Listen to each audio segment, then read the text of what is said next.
Hello, good afternoon. Ito po ang inyong lola. Nasa harap na naman ng salamin.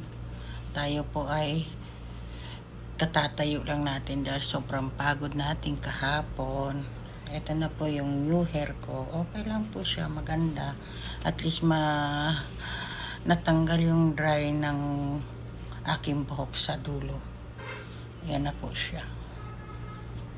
Ang ganda. Tapos po, ayan na po yung face natin. Medyo maganda na po yung face natin.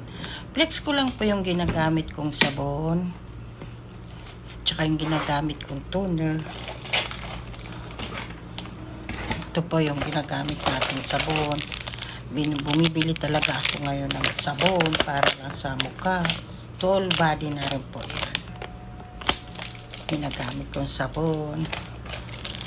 Wala pa pong isang buwan na paggagamit ko ng aking sabon, ayun po, nag-glowing na po yung face natin. Hindi na tayo halatang coming 57. Tapos po yung toner na ginagamit ko, ito po siya. Maganda po siya. Po yung aking face. Nag-rosy pink. Nagpipink-pink na rin po ang kulay. Kailangan din po maglalagay tayo araw-araw ng sunbar ng pang suns protection. Ito po. Ang ginagamit ko pa ay anti-aging kasi matanda ng inyong lola. Ayan na po ang ginagamit natin. Pero ito ang mas gustong-gusto ko dyan. Kasi moisturizing siya. Maganda siya sa face na ginagamit natin. Ayan, sunscreen, moisturizing screen. Tapos bumili ako ng bago. Ito na naman pang anti-aging.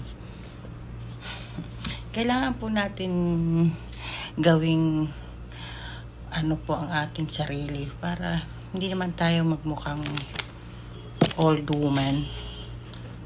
Kasi kailangan natin i-self-care ang ating sarili. Maganda na po ang buhok ng inyong lola. Ayan na po. Kailangan pati buhok, alagaan, pati ang kilay. Ayan. Ayan na po ang ating kilay. Kahit paano gumanda. Inayos ng aking friend. Pati ang buhok ko, inayos niya po. At least maganda na. Ang ganda ng kulay.